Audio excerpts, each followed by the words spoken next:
गांव का नाम चुक नूरपुर था। ये वो गांव था जहां सुबह का आगाज मर्ग की बांग से होता, जहां सूरज निकलने से पहले ही खेतों में हिल चलने लगता और जहां शाम ढले चौपाल में बैठकर लोग दिन भर की कहानियां बांटते। ये गांव सादा था, मगर उसकी सादगी में एक अजीब सी ताकत थी, ऐसी ताकत जो शहर के शोर में कहीं खो चुकी थी। चुक नूरपुर की कुछ ही गलियां बारिश में कीचड़ से भर जाते, मगर इन गलियों में रहने वालों के दिल साफ थे। यहाँ के लोग कम बोलते, ज्यादा जीते थे। उन्हीं गलियों में एक लड़का पला बढ़ा था जिसका नाम सलीम था। सलीम एक आम किसान का बेटा था। उसके वालिद हाजी करीम बख्श गांव के सबसे मेहनती आदमियों में शुमार होते थे। उनके हाथों में हल्की मजबूती थी और आंखों में दयानत की चमक। हाजी करीम बख्श का मानना था कि बेटा जमीन माँ होती है, जो उसे इज्जत दे वो उसे कभी खाली हाथ नहीं लौटाती।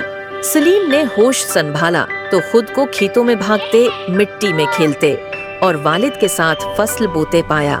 उसकी माँ उम्मा जैनब नर्म दिल और साबर औरत थी। वो हर दुख को मुस्कुराहट में छिपा लेती थी, मगर आंखों में छिपी फिक्र सलीम से छुपी न रहती। सलीम पढ़ाई में अच्छा था। गांव के वाहद सरकारी स्कूल में इसातिज़ा इसे उम्मीद की निगाह से देखते थे।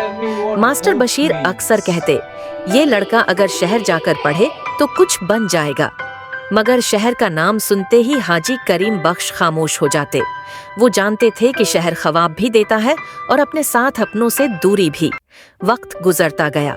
सलीम मेट्रिक में पूरे जिला में अव्वल आया। गांव में खुशी की लहर दौड़ गई। चौपाल में मिठाइयां बांटी गईं, मगर उसी खुशी के दिन हाजी करीम बख्श की तबीयत खराब रहने लगी।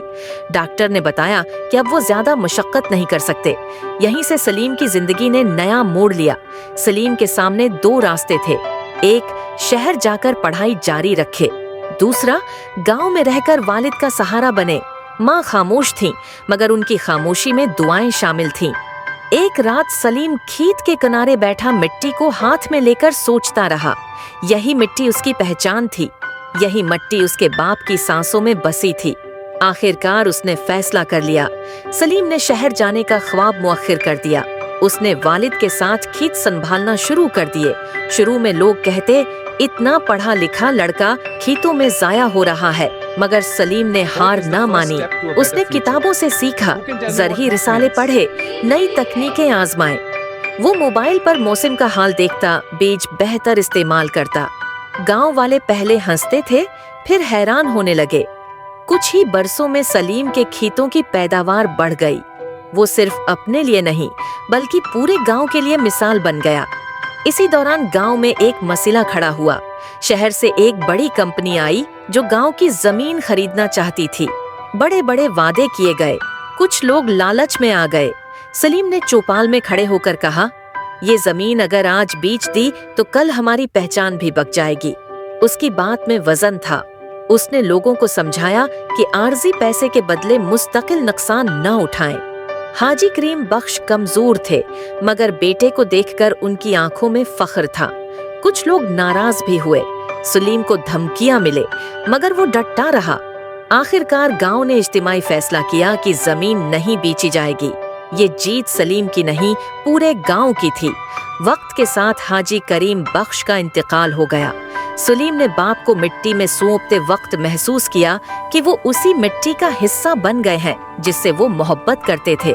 सलीम ने गांव में एक छोटा सा स्कूल बेहतर करवाया, बच्चों को पढ़ाने में मदद दी और किसानों के लिए एक कमेटी बनाई। सालों बाद जब सलीम को शहर से नौकरी की पेशकश हुई तो उसने मुस्कुरा कर कहा, मेरा शहर यही है, मेरी दुनिया यही है।